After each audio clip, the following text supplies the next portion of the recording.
This program is presented by University of California Television. Like what you learn? Visit our website or follow us on Facebook and Twitter to keep up with the latest UCTV programs. Also, make sure to check out and subscribe to our YouTube original channel, UCTV Prime, available only on YouTube.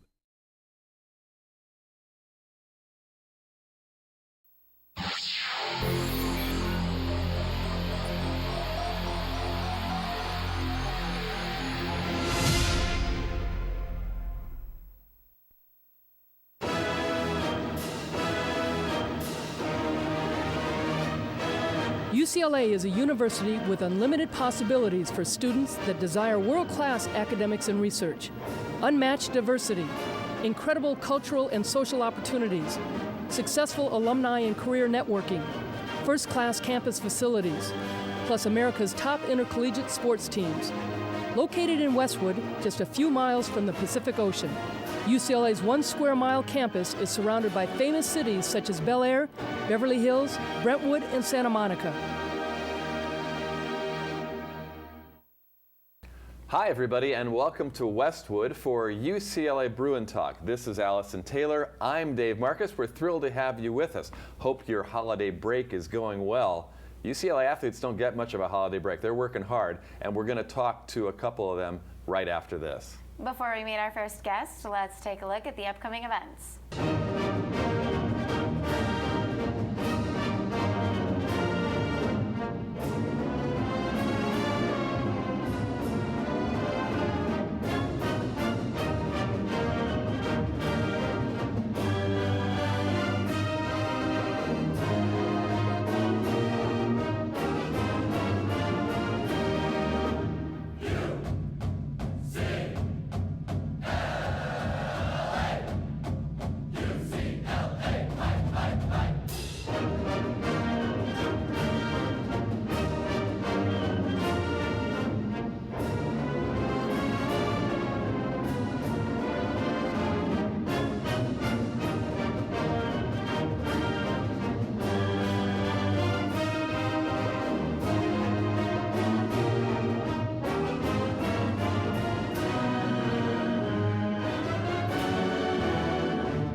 The UCLA cross-country team had their best finish this year in the NCAA championships since 1985.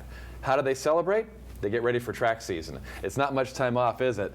David McDonald, Sr., and Coach Forrest Braden join us. And David, you finished one season, you go right around the corner, here you got track coming up. Yeah, every season kind of just leads into the next, and the preparation just restarts once again. We take a short little break, a couple days off, a couple days running every other day, and then just right back into it, running every day, and it just start over again, get ready for the next one. Coach, I know you're a coach here for 4 years. You're also a runner yourself. You really can't take too much time off, can you, when you're a runner? No, there's no off season really, and I don't think these guys would have it any other way. I mean, it's part of our sport. It's part of what we do. I think if we only had a fall season, if Dave only ran cross country, I don't think he would be very happy. You need both. You need both track. You need cross. It's something that we love to do, and if you love to do something, why not do it year round? Let's look back at the cross-country season, which just concluded, and tell us about the satisfaction you had to feel with the Bruins' performance. Yeah, it was exciting. This is something that had been coming for a while. I think we all knew what we were capable of. I don't think anyone outside of Westwood really knew, or we were underrated all season, and kind of looked over and.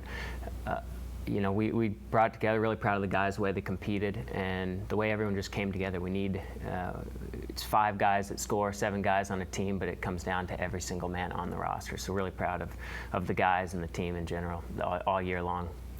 Dave mentioned in the intro that this is the highest cross country's finished at an NCAA championship since 1985. And this is your 5th year on the team. So it's got to be super rewarding to be a part of such a, hopefully, a team that's going to lead future Bruins forward. Yeah, it was really exciting. My freshman year, the team made it to nationals, but I was the number 8 runner, so I was left at home, and it was really disheartening to be the first one not to get to compete and be, part of that big special experience, because even before then, the team hadn't gone to nationals in a while, and now going to nationals and competing well and finishing well is just exciting to look into the future, especially with people like Lane and Dustin that are still holding on the team and that still have a couple years left. It's going to be exciting to see what they can do next year with the new recruits and with everyone getting older, getting a little stronger. So it's really exciting for me. I feel like I've helped build the program a little bit. Now it's time to pass the torch on to them. And the finish was 13th. It's great, out of the whole country. Yeah. You were honored as an all-region honoree this year. Tell us what it felt like to get that individual recognition. It was pretty exciting. You know, it's the first time since high school I've really been on a podium.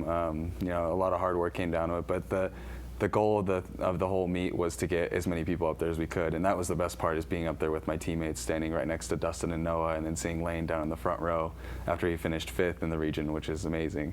And you know, it felt really good. I was very proud of everyone. I was proud of myself. I was proud of my teammates, and it was a great view from up there. David, you mentioned your freshman year a long time ago. You're a senior now, heading into your final track season. What are your thoughts? How do you put that in perspective as you get ready for the spring season? There's a sense of urgency. You know, I don't want to waste any opportunities anymore. It's come down to the final countdown, and you know, every race could be my last race if something goes wrong. And you know, it's just do or die today, and there's no tomorrow. Coach, you have Johnny Gray on your staff assisting you throughout the cross-country season and into the track season. What do you think it brings to the team to have maybe a differing perspective every once in a while? Well, Coach Gray, I mean, Johnny's a great motivator. He's fiery, he's inspirational. It's nice to have that kind of inspiration and that motivation, and knowing that, you know, the world's best at 800 meters is, you know, it's inspiring to have greatness around you, and he believes in the athletes. He cares about the kids, and it's nice to have a staff that is really involved and that really envelops everybody and really cares about everybody. The team was incredibly consistent this year. You had a lot of top 5 finishes. What does it take to make a team consistent week in, week out? A lot of it is just the mentality, the confidence in yourself, the confidence in your teammates, knowing that you go out there and you perform to your best every day, and that's all you can do. And if you do that, it's going to be a good day, and that's what we did very well this year. Cross country, you're running primarily on terrain golf courses. You get to see a lot of the world, but in a track, you're running around and around and around, indoor track, outdoor track. What's it like, David, when you switch to running cross country, which is a little more unpredictable, to running on the track? You know, it's a little different. We have to deal with the change of pace for most of the events. It's going to be a lot faster, and it's going to be a lot tougher, and a lot more tactical than cross country per se, because cross country is just a group of guys running away from each other, whereas in track it's going to stick together a little more, and you have to deal with more moves and more strategy coming at you. So you have to deal with more tactical areas in track than in cross country, whereas instead of running away from everybody, you're trying to work against everybody in a more visible scene. You can't hide on a track. You can hide on a cross-country course, but on track it's very different, much faster pace, and much more of a team aspect as well, because you can see everything going on around you. How far in advance, as you look at your upcoming meet schedule, how far in advance do you project how you're going to have to run these races? Really, I started thinking about them over summer. You know, we've even talked about them last year. We talk about things that are going to happen. We talk about the individual races. We talk about just the season in general. And but we do predict the way things are going to go, and we plan early. We've already started thinking about the outdoor season. You know, when we're going to open up at the big races, what we're going to do at the Pac-12 tournament, what we're going to do at the regional meet, and you know, stepping into nationals and all the other races. We need to start preparing now, so it's fresh in our minds, and then we have something to work towards, and it's not just an empty view towards the future. Coach David touched on it. You're coaching the distance runners on the track season. How early do you start thinking about pace and how each race is going to unfold? At the end of last year, you know, when David was done last year, we started thinking about not only cross country, but then started thinking about track and what races we're going to hit, and you know, how many steeplechase races he's going to run, what he's going to do on the off events, what races he is going to run. You know, the pace. We talk about his goals coming off a track season. A lot of times, right after the season's over, you have a fresh perspective. You know, you just finished up, and you know what you want to accomplish. You know what you can do better. So it's a year out. It could be even longer than that. I mean, when I'm looking at athletes' development, I'm looking at sophomore, junior, when they come into the freshman, looking at sophomore, junior, senior, developing throughout their 4 or 5 years here. So I might have an ultimate goal, a 5th year or 4th year goal for them, and it'll change throughout throughout the way, depending on how they're doing and how they're responding to the training. But it's definitely a long-term approach for me as well. David, we've been talking about how you have indoor season, outdoor season, cross-country season, and you alluded to earlier that there's not a lot of time off in between the seasons. How do you make sure that you stay healthy basically year-round, because you don't really have time to get hurt? One of the biggest parts about our sport is getting to the training room and making sure we're taking advantage of all the resources we have here at UCLA. Icing, stretching, those are the biggest ones. Forrest has us do drills before every workout, and we do drills almost after every run. And the nutrition as well, fueling our bodies right to make sure that we don't break down as hard as we will on poor nutrition. So a lot of small things that add up to big things that really keep us healthy. And I personally have just a body that doesn't break down very often, and most of us don't. There is a few people on the team that have to worry a little more, but for most of us, we just kind of go on with our daily routine and keep something going that's consistent and used to what our body is handling.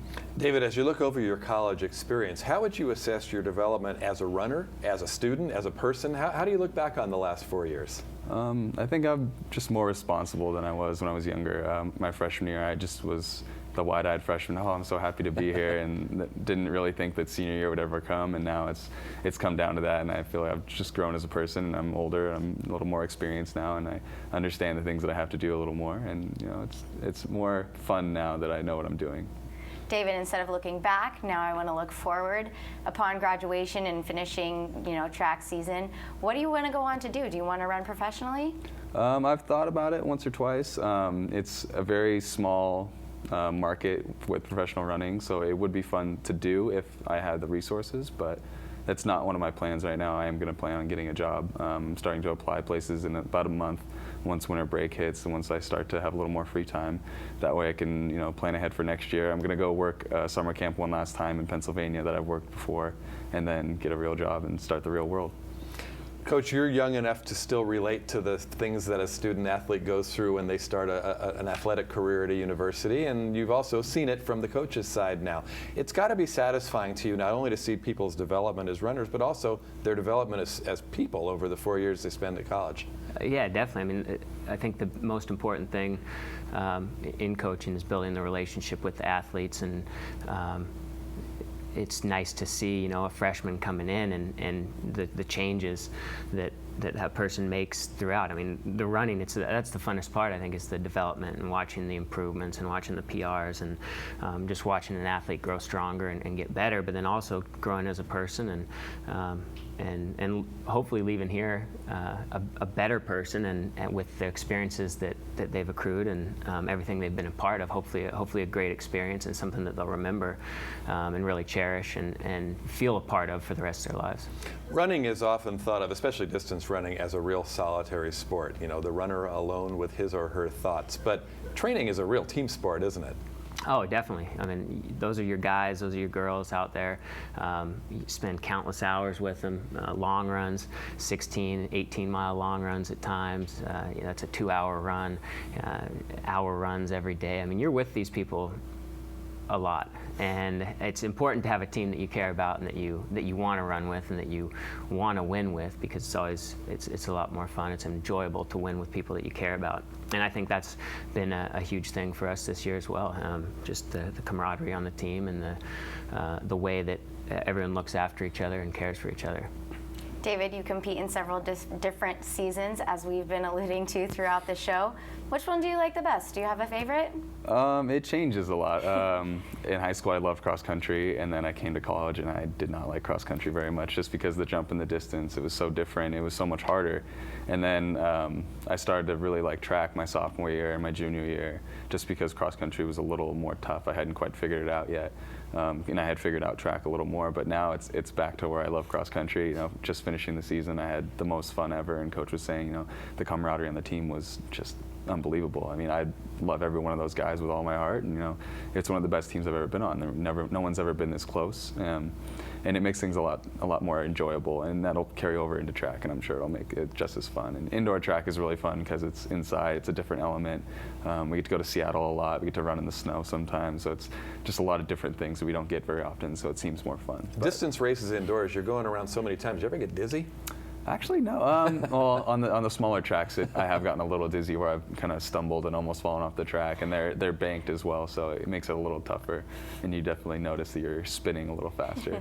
Well, it's great variety, and we wish you the best of luck in the indoor and the outdoor season this year, your senior season. David, thanks for coming in. Coach, thanks for joining us. Always great to have you on Bruin Talk. Thank you, guys. Thank you very much. And we're going to come back with more UCLA Bruin Talk. We'll talk to men's volleyball after this brief public service announcement.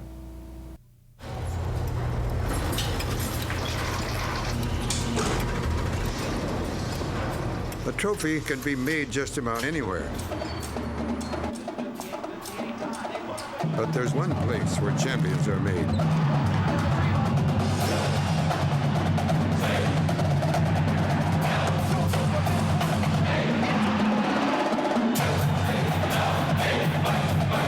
UCLA, champions meet here. Hi, everybody, and welcome back to Bruin Talk. It is now time to honor our Student Athlete of the Week. This week, we honor Jordan Adams as our Athlete of the Week. In the game against San Diego State, he made 7 of 13 shots from the field in 28 minutes of play. He scored an impressive 5 of 9 three-point shots to post 23 of UCLA's 69 points. Adams made 3 three-pointers in a row at one point to tie up the game. It is the freshman's 5th time in 8 games where he has logged more than 20 points for the Bruins. Congratulations, Jordan, and good luck with the rest of the season. If you would like additional information about UCLA athletics, please visit our website at uclabruins.com. Jordan Adams plays in Pauley Pavilion. Our next guests get to go back and play in Pauley Pavilion, and Pauley Pavilion is going to be the site of the national championship in their sport. We're thrilled about the prospect of UCLA volleyball for the upcoming year. We're very pleased to be joined by Scott Vegas and Spencer Rowe. Gentlemen, welcome to Bruin Talk. Thank you. It's good to be here. I like the look. You dressed up for us. Yeah, well, we got to match you guys. So. Scott, we talked about Pauley Pavilion. It's got to be great to be back in that wonderful building. It is great. We originally started our season playing in the old Pauley Pavilion, but then in last year's season we started and finished the whole year in the John Wooden Center, which was actually a great feel for our team, specifically because we don't draw the biggest crowds. So having them closer and tight was really good for us, and our season went well last year. But the new Pauley Pavilion is fantastic. We were able to play one alumni game in there, so we were able to get a good feel for what it's like, the new facilities in there and stuff like that. And, you know, there's great displays on all the sports at UCLA. Volleyball's got a nice display, and, of course, national championships are something UCLA is known for. The national championship's going to be at Pauley, Spencer. That's got to feel pretty cool, knowing that if you get all the way, you're playing on your home floor. Yeah, I mean, this date's been on my calendar since freshman year. When they recruited me, they told me, hey, your junior year, it's going to be here. I knew by now we'd have a really strong team. I'm getting the chills thinking about it. I can tell you we've been putting in more effort than ever before to make it there, and it's our only goal, and we're all working for it. So, you know, we're incredibly excited about it, and we really want to win one for the Bruin fans at home. Scott, we were talking about Pauley Pavilion, and you said you guys had a great season last year, but you didn't get to that ultimate goal of the national championship. Coach Al Skates retired. Coach John Speraw now at the helm. How's the team adjusting to the new coaching staff? It has to be exciting. It's very exciting. Obviously, there's a huge transition period where we're basically being taught a whole new system of volleyball. It's a little difficult at times. We're trying to beat out the old tendencies and burn in the new ones. So there's a lot of frustrating moments. You're kind of breaking down your skills and starting over. But what we know, or what we're being taught, we know is the best. And everyone's 100% in and opening their minds to everything. Spencer, we had Coach Speraw on as a guest a couple of shows ago, and we were fascinated by him talking not only about the physical aspects of volleyball, but the mental aspects. He's real big on the mental part of the game. Tell us how that's been like with the transition and the new staff.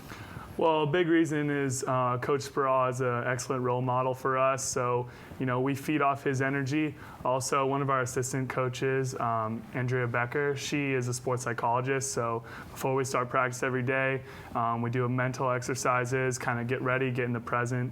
The biggest thing for us is to not think about the past or the future, is just be in that one point, you know, focus for those few seconds. You have to focus, play as hard as you can, then kind of let yourself go, then regather for each point. So it's definitely helped us. I think in the preseason we've shown a lot more toughness, which is the main thing we've been grinding in. Is no matter what, you just display toughness and you'll be able to come out on top. Scott, the Bruins have a match with UC Irvine on your calendar. National champions last year, coached by John Speraw. That is going to be crazy, isn't it? We're looking forward to it. It's going to be an exciting match. They have very skilled players. They did not lose much in the offseason, whereas our team did lose a big amount of seniors. But we're rebuilding. We're learning. This is a big transition period. We actually played them once in preseason. They got the better of us that day, but I think it fueled us to see what we can improve to. Spencer, the Bruins went undefeated in preseason play in the fall. That has to give you a lot of confidence moving forward into a big year for UCLA volleyball. I mean, new coaching staff, new goals. What does it feel like to have that confidence going forward? Well, yeah, it's all about coming out on top every day, being the same guy. No matter who you're playing, you're going to play your heart out no matter what. So, when we went undefeated in the SAC tournament and the other matches where we played our starters, it gives us a good boost because, we know what we can do when we play well. And also when we looked at the tape, we saw there's lots of areas we can improve. So it's good to know that we're winning now, while we're still building up our, what we're trying to do with our new offense. But we know that once we get really going, we're going to be a pretty scary team to play. So we're excited about that. You guys are both 6'6". That's huge to the general population. Not so much in volleyball. Scott, you're on opposite, and Spencer, you're in the middle. 6'6" middle blocker, not that tall. How much do you have to rely on technique to perhaps make up for the fact that guys are bigger than you in the middle? Well, I think for me, I beat people with speed, so I'm faster. I can get up faster. Also, I can jump higher than most other middle. So if I'm up quick and fast, no one's going to be able to stop me. And I don't think that height at all is a factor. Scott, playing collegiate sports, especially here at UCLA, where the academic schedule is so rigorous, is challenging all the time. How do you make sure that you maintain your grades and your athletic playing level throughout the entire year? Well, thankfully, this last quarter, our practices were in the morning. So we'll be practicing at 7:30 in the morning. And if I wasn't on the team, I'd probably be sleeping at that time. So I'm able to study in between practice and classes, which are usually at night. Mm-hmm. So there's a block of about a couple hours where I'm able to take care of all my studies and, yeah. Plus, you're already awake. You might as well get some studying done, right? Yeah. One of the things about volleyball that is the highest level of risk-reward is the serve. Scott, you're a great server, but there's always that fine line between going for the ace and hitting the service error. How do you weigh that in the course of a match about when to go for it, when to not go for it? I mean, it's a big emotional feel. Obviously, there's the situation in the game. If we're making a run, we're getting points, we're slowly catching up.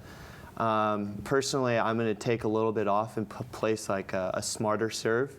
Whereas if we're winning and I'm feeling good, I get a good toss, I get what I want, I'm going to go for it. Spencer, as a middle, you've got things going past you on the serve and stuff, and a lot of times you probably don't even know that the serve's into the net until you see it whiz by your ear. When you're on the receive side, what are you looking for in the middle when the other team is serving, if they're going to float it short or if they're going to hit it long? What are you looking for as the other team's back serving? Well, the first thing for me and my responsibility is to make sure to get any balls off the tape. So if the other team hits it into the tape and it kind of pops over, that's my ball to pass. Also some short balls, if it's harder for our outside hitters to get there, I'm confident enough I'll take that pass. So the first thing I do is after I rule out that I'm not going to be the passer, then I look back to find my outside hitter, follow the track of the ball, and then my focus is to get up fast for the quick attack because I need to be up in the air before the setter even releases the ball. So mainly I just check the pass real quick and then I'm following the ball and just going for it and then getting up as fast as I can. People that have not been to live men's volleyball really need to come out to Pauley Pavilion. The sport is so incredibly powerful and so incredibly fast. You're going to get a lot of exposure this year on the Pac-12 network that you didn't have in the past. How excited are you about the prospect of having a lot of your matches on TV? I mean, that's awesome. We're excited to show everyone what we can do. We want everyone to come out, have a big, loud crowd, and it's a really fun sport. We get, big kills, huge blocks. It's really exciting. It's really fast-paced. There's lots of scoring involved. So we think it's a really good time for the students to come out and, go crazy in between each point, and we feed off them too. So it's a big deal for us. Scott, the team plays in the MPSF League, and it's always a challenging league year after year. What do you think are going to be some of the biggest challenges for this team looking forward to the season? Some of the big challenges is obviously this coaching change is a big issue for us. We need to pick up everything that John says fast because our season starts in less than a month, and we have to be on pace to start winning games fast and winning a lot of games. You guys are both good students, both members of the Director's Honor Roll. UCLA obviously great athletically, but talk about the academic decision to come to UCLA. I mean, for me, there was no other question where I'd go. The other universities that I was looking into, their academics did not match up with UCLA's. It was an obvious choice and an easy choice to make. Spencer, the balance between being a student at all at UCLA and having a life is always a tough one. When you're playing a sport that's so demanding, your sport is really all year round. Tell us about some of the time pressures you've had to face as you keep up with your studies. We'll actually have a final in a couple hours here, so after this I'm going to go study right away. But you just got to be really, you got to really manage your time, but with the homework. But I think the biggest thing as far as athletically is you also have to really manage your mind and your body. You have to put in the work athletically and then fit in school around that. And as long as you fit in school when there's time, everything works out. We think there are great things ahead for UCLA volleyball, but look back a little bit. Tell us about some of your favorite memories up to this point playing for UCLA. Actually, I think my favorite memory so far playing for UCLA is a home match we had against UCI. We were number 1, they were number 2. We ended up losing in 5 sets in overtime, but the crowd was absolutely huge, and I just had the most fun I've ever had playing, which is weird to say in a loss, but we played our absolute best, or I feel personally that I did, and being able to come into the game and get some huge kills and your peers in the stand going crazy for you, that was something special. Scott, same question for you. What do you look at with fondness? Mine definitely came from last year. We had a pretty controversial game with BYU where we actually had to replay the final 2 points of the game. But I remember there was this time where the call was undecided and the UCLA section was chanting UCLA, and the BYU fans are chanting BYU, and it's just going back and forth, and I could not even hear myself think, it was so loud. Well, that's the kind of action you'll see in NCAA volleyball, and it really is just around the corner. You can follow the Bruins on the UCLA website. All the matches are broadcast on UCLABruins.com in addition to the ones that are going to be on the Pac-12 network. So great chances to see UCLA volleyball in action. Scott Vegas, Spencer Rowe, thanks for coming in. We're looking forward to seeing you on the court this year. Yeah, we're looking forward to it as well. Thanks for having us. And thank you for joining us on UCLA Bruin Talk. That's going to wrap it up. For Allison Taylor, I'm Dave Marcus. Thanks for joining us. Have a great new year, and we'll see you on the other side. Until then, so long from Westwood.